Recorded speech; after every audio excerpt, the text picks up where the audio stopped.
हिंगोलीत पुराच्या पाण्यात 22 शेतकरी अडकले। रात्रीपासून 5 ते 6 शेतकरी पुराच्या पाण्यात अडकून कळमनुरी तालुक्यातील देवजना शिवारात शेतकरी पुराच्या पाण्यात अडकले।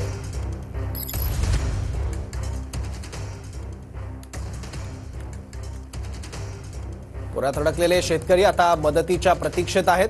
अद्याप प्रशासनाकडून कुठलीही मदत त्यांच्यापर्यंत पोहोचली नाहीये, पण आम्ही मदत पोहोचवत असल्याचं प्रशासनाकडून कळवण्यात आल्याचं या शेतकऱ्यांनी टीव्ही 9 शी बोलताना सांगितलंय। पाण्यामध्ये पोहत आहे 12 वाजल्यापासून एवढी खरं तरी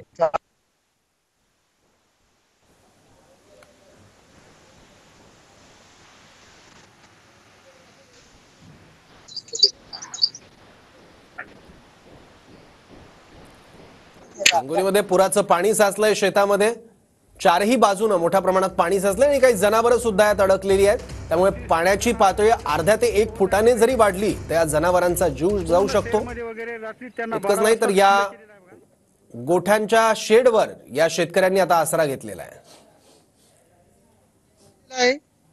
आणि झोपण्यात सुद्धा इथं व्यवस्था सोडूनच द्या आणि त्यांचं आथरण पांघरण सुद्धा वाहून गेलं असतं।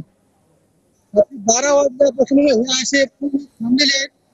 त्या शेडवर 5-6 जण आहेत, तिकडे बाजूच्या शेडवर दुसरे 7-8 जण 10 जण बसलेले आहेत। सर्वांचं म्हणजे फार मोठ्या प्रमाणात नुकसान झालेलं आहे। हे असे जनावर पोहत आहेत 12 वाजल्यापासून अशा पद्धतीचं। आणि इकडे बघेल तिकडे पाणीच पाणी आहे सर। इकडे नदीचा पूर्ण इलाका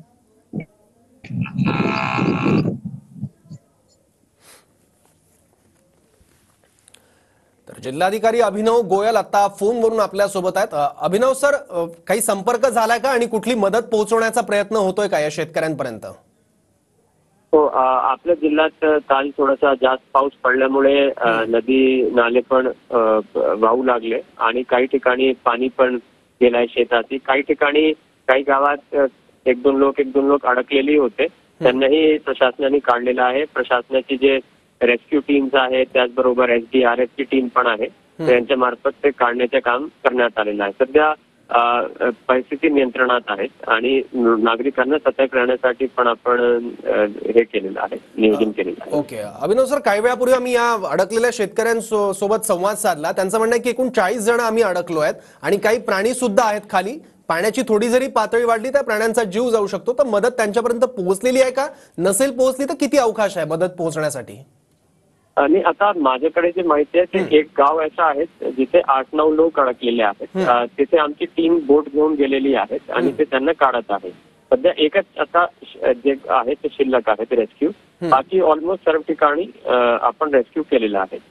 ओके, आणि आता जे शेतकरी अडकलेत त्यांच्यापर्यंत सुद्धा लगेच मदत पोहोचेल असं तुम्ही म्हणताय? हो, त्यांच्याकडे आपली बोट आहे, आपली आपत्ती व्यवस्थापनाची टीम आहे। आपण SDRF ची पण मदत घेतोय, म्हणून तातडीने जीवितहानी होणार नाही सर्वप्रथम आपला तोच उद्देश आहे। त्या दृष्टीने प्रशासन पूर्णपणे काम करत आहे फील्डवर। ओके सर, काही गाई म्हशी सुद्धा तिथे अडकल्या आहेत, त्यांना तुम्ही कसं बाहेर काढणार आहात? त्याबद्दल काही वेगळे प्रयत्न?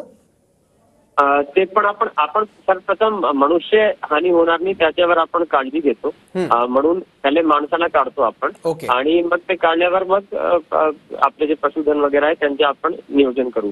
एक आणखी अशी परिस्थिती लक्षात येते की काही ठिकाणी जे पाणी वाढलेलं आहे ते पाणी आता हळूहळू कमी पण होत चाललंय, म्हणून ते एक समाधानकारक बाब आहे आपल्यासाठी। आणि कदाचित पर्यावरणने आपला साथ दिला तर आणखी थोडा फायदा होईल आपल्याला। ओके, ठीक आहे, धन्यवाद सर, आपण ही माहिती दिली त्याबद्दल। तर हिंगोलीचे जिल्हाधिकारी अभिनव गोयल आता आपल्यासोबत होते। या अडकलेल्या शेतकऱ्यांपर्यंत तातडीने आपण मदत पोहोचवत असल्याचं त्यांनी सांगितलंय।